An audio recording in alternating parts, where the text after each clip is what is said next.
while back, I received an email from Jon Meacham saying, I'm writing a book on Lincoln, and would you be willing to answer some questions and things come up? And I said, sure, of course. And so I did. And then not too long thereafter, he called and said, I'm going to be in Cambridge, Massachusetts, and I have to go to Washington. And I know you're at the moment in Mystic, Connecticut, which is en route, and I wonder if we could have lunch. And I said, well, it would be my pleasure. So we had a lunch in Stonington Borough, and we exchanged information about Lincoln. And then he said, I have a big ask, and please feel free to say no if you find it too much. And I said, well, go ahead. And he said, I would like you to look at my manuscript and comb through it line by line and let me know if there are things that could be done to improve it, to weed out errors. And so I said, sure, I'd be happy to do that. And then he said, foolishly, what can I do for you?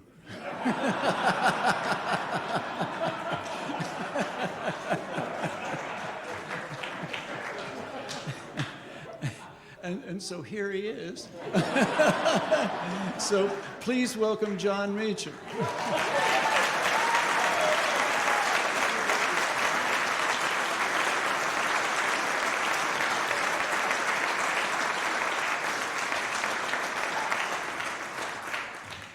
What Burlingame actually said was, do you believe in free speech?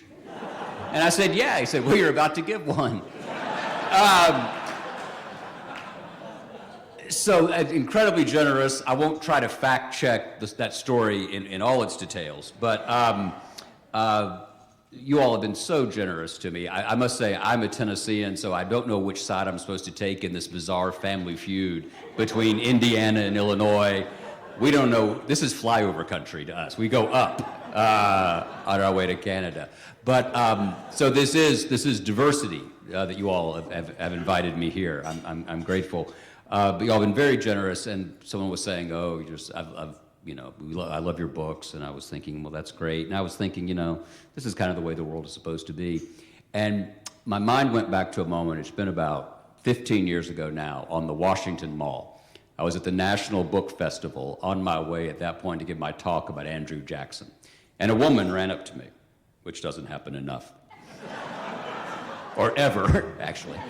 And she said, oh my God, it's you. And I said, well, yes, existentially speaking, that's hard to argue with. And because I live in Tennessee, I have to leave the state to use existential as an adverb. So thank you all for that. She said, will you wait right here? I want to go buy your new book and have you sign it. And I said, yes, ma'am. And I stood there. This is the way the world's supposed to work. Hand to God, she brought back John Grisham's latest novel. So whenever I think I'm important in any way, I remind myself that somewhere in America there's a woman with a forged copy of The Runaway Jury, right? I signed it. I mean, that's a true story. I'll tell you the quick sequel to it. That was on a Saturday. And at that point, I was writing my book about George Herbert Walker Bush. It took me 17 years. It was supposed to be posthumous, but the son of a bitch wouldn't die. I'd bring it up. He'd say, not gonna do it. As Dana Carvey once said, the key to doing the old man's voice was Mr. Rogers trying to be John Wayne. It's a perfect way to put it. Perfect way to put it. But I was on my way to Maine to see the Bushes, and it was just the three of us at lunch that next day, which is very unusual. Bush World was like a WASP Epcot, right there. Gorbachev would be on the putting green, Billy Graham would be in the kitchen, the Oak Ridge Boys would be that all happened once. But on this occasion, it was just us. And I told this story about being mistaken for Grisham. And I will confess to you that it was an entirely transparent attempt to get either the former president or the former first lady to say, oh, you're so much more important than John Grisham, right? So I had cast out the bait, waiting for the compliment. And Barbara Bush looks across the table in that inimitable way of hers and says, well, how do you think poor John Grisham would feel? He's a very handsome man. So it was a bad weekend. I am delighted to be here. Michael Burlingame is the Homer of Lincoln studies, as you all know. The only difference is that Michael writes more words than Homer did. But if you put the Iliad and the Odyssey together, you get half of Burlingame. So that's good. But no one has been more generous and more welcoming and more insightful than Michael, and I'm hugely, hugely grateful. My friend James Oakes is here. He has forgotten more than I know, so I'm just going to run through this really quick. But I'm thrilled to be here, and you all, and what we're going to talk about in a second, you all are immensely important, because if we're going, Your Honor, to bind up those wounds, it's going to take folks like you, because they have to be people who are interested in the capacity of reason, in the efficacy of history, and in genuinely bending that arc of a moral universe toward justice. And it's a difficult, difficult knife fight out there. I don't need to tell you all that. And I must say, if you're here, you probably watch too much cable news, right? This is actually an intervention. You know this. So let's talk. It was going to be a brief speech. On Monday, August 22nd, 1864, the president had short remarks to deliver. The 166th Ohio Regiment was coming to the White House. The day had begun as most of Abraham Lincoln's days began. He'd awakened in bed in his suite in the southwest corner of the White House on the second floor. His eyes opened to light that came through two large windows that opened out on the Potomac and out onto seceded Virginia. From this vantage point, he could see the unfinished Washington Monument, which then stood 156 feet out of a projected 500 feet. He kept what his aides called farm hours. He liked to rise early. And with the help of his usher and valet, William Slade, the president would dress, usually in a black suit, white shirt, and what the Victorians called a stock, a permanently tied black bow attached to a longer strip of cloth that hooked around the neck. There may be nothing else in this book I've written. I've always wondered how I used to wear bow ties. Don't blame me for, what happens at Fox, at Fox at night. But I always wondered how Lincoln managed to get his tie quite the same way every time, right?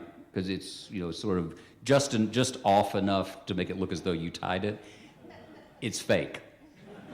I'm here to tell you, it's at the Smithsonian. I went and saw it. He loved apples, anecdotes, newspapers, political gossip, strong coffee, oysters, fine horses, and his children's pets, cats as well as the goats, Nanny and Nanko. A self-taught reader of the King James Bible and of Shakespeare, Lincoln had made a living practicing law here in Springfield, but of course, because of Indiana, do I have that right? But politics was his vocation, and American democracy his consuming interest. And that topic, American democracy, informed his remarks to the 166th Ohio on that August day. He said this in a favorite passage of Dr. Burlingame. The war was being fought, quote, in order that each of you may have through this free government which we have enjoyed, an open field and a fair chance for your industry, enterprise, and intelligence. An open field and a fair chance. One is hard-pressed to think of a better definition of democracy than those summertime words. And it's safe to say that the capacity of the United States to preserve a free government, an open field, and a fair chance under the rule of law is again in jeopardy in our own hour, all these summer times later. Experience, I believe, tells us that we're our best selves when we build bridges and not walls, when we lend a hand rather than clench a fist, and when we act out of generosity rather than greed. In those moments, America gets much right. But honesty compels us to admit that we get much wrong. And how exactly could we not? A democracy is a human enterprise. I'm sure you all are much better people than I am, not that that's hard, but we are sinful, we are selfish, we are fallen, we are frail, we are fallible. Again, I don't know about you, but if I do the right thing 51% of the time, that's a heck of a good day. And I don't have an awful lot of those.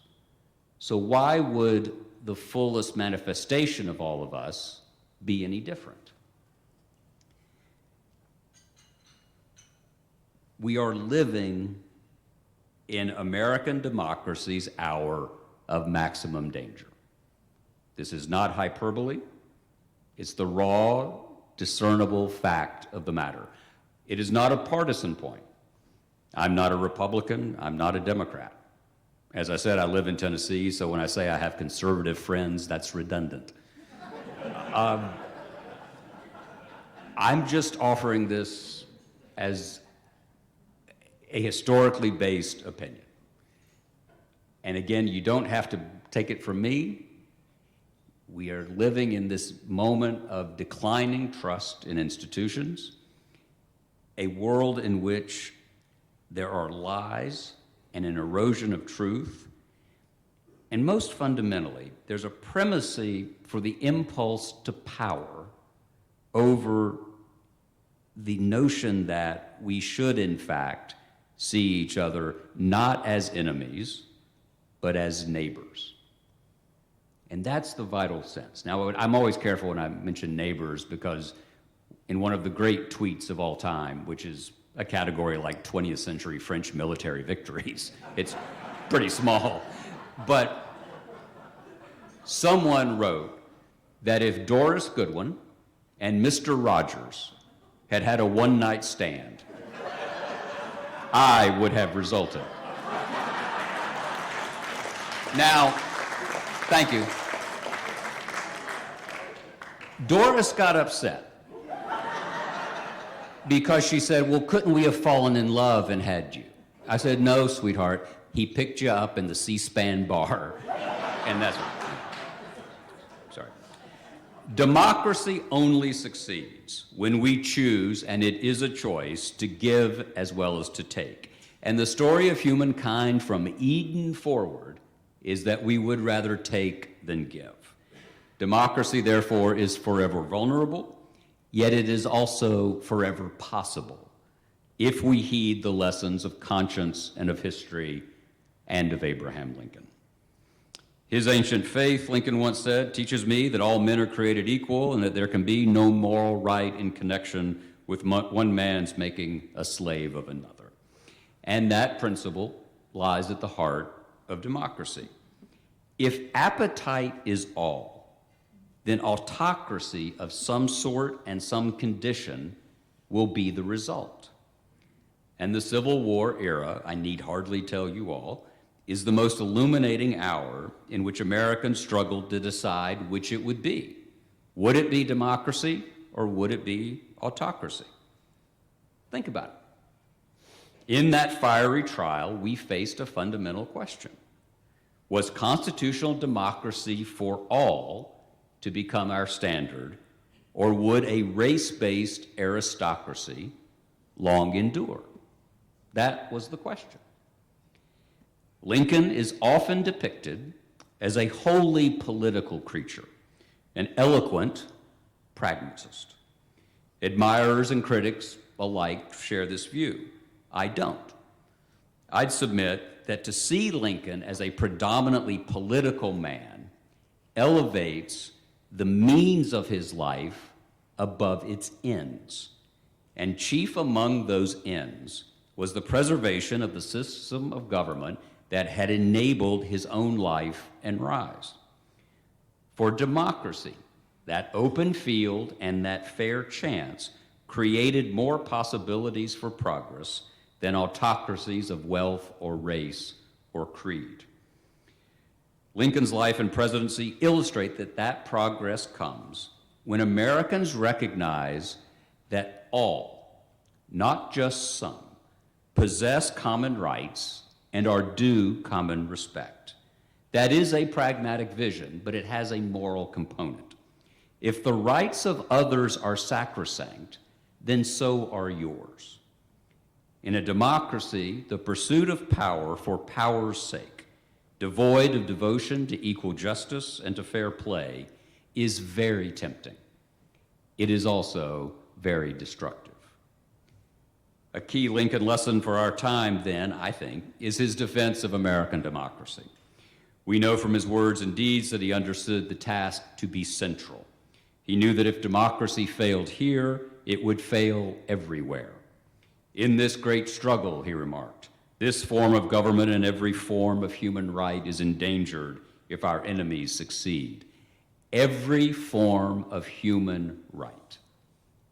This is the 19th century. This is not Eleanor Roosevelt. This is not the 20th century. This is the 19th century. Every form of human right. Drawing on figures such as Louis Kossuth and Theodore Parker, Lincoln articulated a vision of democracy as an undertaking of global significance. He saw politics, and this is vital, he saw politics not as total warfare, but as a mediation of interests. And once politics becomes total warfare, compromise becomes impossible because compromise becomes capitulation. This is not, American democracy cannot be a clash of absolutes. Society can be organized that way if you choose, but you better hope your absolute wins, because the other absolute's going to rearm and come back. This is all Hobbes, the war of the strong against the weak. Slave owners portrayed slavery as divinely ordained. Lincoln portrayed individual liberty as God-given. Slave owners invoked the Constitution as a shield for suppression. Lincoln invoked its anti-slavery provisions and the Declaration of Independence as a higher, older, superseding authority. Slave owners defended an aristocracy of color. Lincoln defended democracy. With Parker, Lincoln thought democracy was, as Parker had put it, the government over all the people, by all the people, for the sake of all. Of all. Not just a favored few. Not just the followers of a single man or a single party or a single Twitter feed. All. So how did he save democracy? Briefly put, he fought slavery, he fought self-righteousness, and he believed in the rule of law as manifested in respecting the results of elections. So let's take those three in order. The war against slavery. He governed a nation in which a violent and vociferous element was captive to its own visions and controlled by its own interests.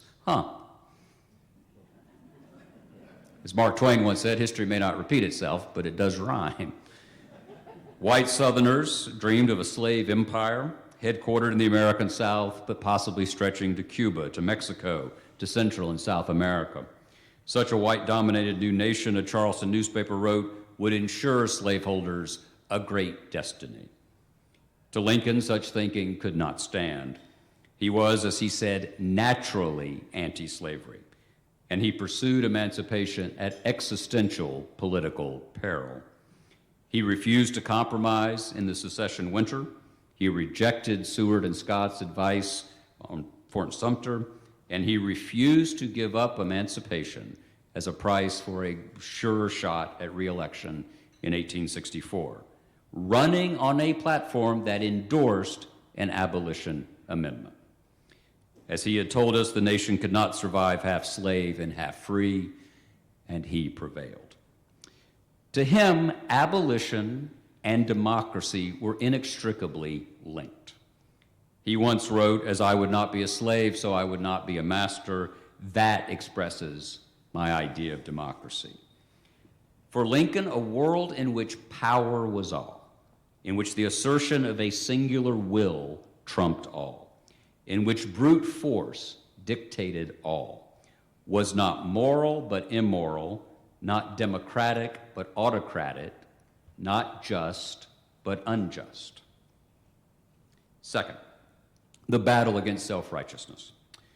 Lincoln pursued his own course with a kind of humility.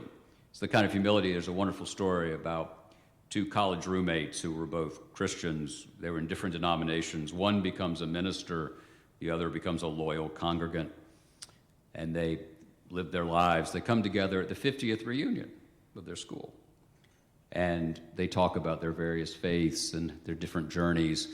And the minister says, yes, we do both worship the same God, you in your way and I in his. Lincoln was the other guy. He acknowledged to Northern voters that he and they might well be of the same view as white Southerners if circumstances and geography were reversed. In his second inaugural, he cited Jesus, advising the nation to judge not, lest ye be judged. He counseled against self-certitude and the mistaking of one's own will for that of the Almighty. For he knew that if one believed one was fighting the Lord's battle, then anything could be justified. Self-righteousness was a besetting sin, possibly even a fatal one. And finally, the sanctity of elections. On the Tuesday after the Monday on which he addressed the 166th Ohio, Lincoln wrote this: "This morning, as for some days past, it seems exceedingly probable that this administration will not be reelected. Then it will be my duty to so cooperate with the president-elect as to save the union between the election and the inauguration. It will be my duty. It will be my duty." What was Lincoln's duty as he saw it? To follow the law, to accept defeat if defeat was to be his fate, and to do what every other American president in the history of our republic, save one, has done: peacefully accept the will of the people, effect the transfer of power, and preserve the experiment in democracy. That duty,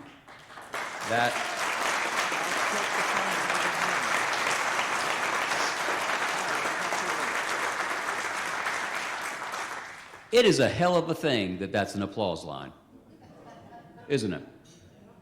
I'm serious. Incredible. But so we beat on. That presidential duty is what makes America great. The rule not of men, but of laws. And again, some of you may have different political views than I do. I have voted for as many Republicans for president as I have for Democrats, although I must say the margin is shrinking. Thank you. The last time I was here was during the blizzard of 2007. And I was trapped at a Howard Johnson's, not far away. It still had the vending machines where you pulled the lever. Right? It was not, I think that's actually where Mrs. Obama got the idea for the school lunch programs, was after I ate there. But I want to tell you a quick story about three of my favorite topics, and it's the first time I've mentioned Voldemort by name. But very quickly, I talked about Jackson and Abraham Lincoln when I was here before. And so here's a quick story about three of my favorite topics. I know it sounds like a joke, but it's George Herbert Walker Bush, Andrew Jackson, and Donald Trump. And there's one parachute. No, I know that that's what you're kind of thinking. I understand that. This is a true story. So in March of 2017, President Trump announces that he's coming down to Nashville, where I live, to give a speech at the Hermitage to kind of embrace Andrew Jackson. And so I'm sitting at home, and I think, well, I should do something about this. I'm a Jackson biographer. So I wrote an open letter to the president saying, "Dear Mr. President, welcome. Delighted you're engaging with history. But if you're going to embrace history, please don't just embrace the crazy parts of Andrew Jackson," which there are plenty of. Jackson once said that his only two regrets in public life were that he had not hung Henry Clay and shot John C. Calhoun, his own vice president.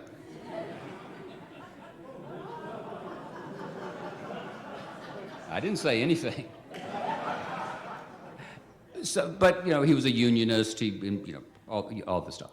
So I wrote this, and in a fairly bold, I thought courageous decision, the local newspaper ran this letter as the entire front page of the Nashville paper on the day the president arrived. It had no effect whatever on the president.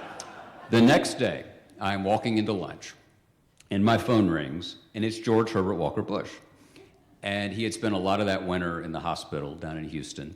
And so his staff was printing out stuff for him to read, and they'd printed out this letter. They gave it to him. So he called him. He said, "How you doing?" I said, "I'm fine, sir. How are you?" He said, "I'm fine." He said, "I read your letter to Jackson, and I thought, oh, shit, the old boy's losing it, right? You know, he thinks I'm writing letters to dead people." And so I said, "Thank you, sir. I'm glad you're feeling better. You know, actually, that letter was to Trump about Jackson." And without missing a beat, the old man said, "Yeah, but Jackson will pay more attention." And then he hung up. He had thought of the joke.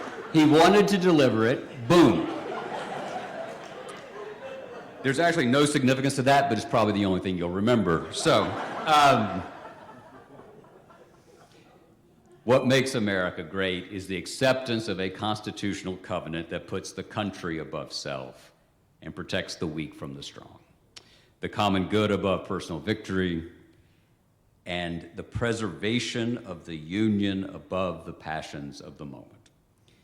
At the conclusion of his second inaugural, Lincoln turned to Chief Justice Chase, Walter's friend, for the oath of office. The sun came through the clouds.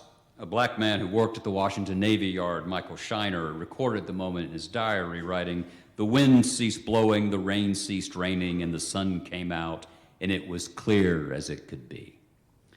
The Chief Justice noted the passage of the Bible the president then kissed, Isaiah 5:27 through 28, which reads in part, "None shall be weary nor stumble among them. None shall slumber nor sleep. There would be no rest. The wheels would turn. The work would go on, as it does for all of us." The task of history, your task and my task, is to secure advances in a universe that tends to disappoint. Goodness will not always be rewarded. The innocent will suffer. Violence will at times defeat virtue. That is the way of things. But to Lincoln, it could not be the final way of things. And the duty of the leader and of the citizen is neither to despair nor to seek solace or security with the merely strong, but to discern and pursue the right. The alternative? We've seen the alternative. Insurrection and chaos and the reign of appetite without restriction and without peace. Lincoln was not all he might have been. Vanishingly few human beings are. But he was more than many have been. We could have done worse, and we have. And as Lincoln himself would readily acknowledge, we can always do better. In that cause, we must try to see Abraham Lincoln and ourselves whole. And if we do, we might, just might, save our country. Thank you.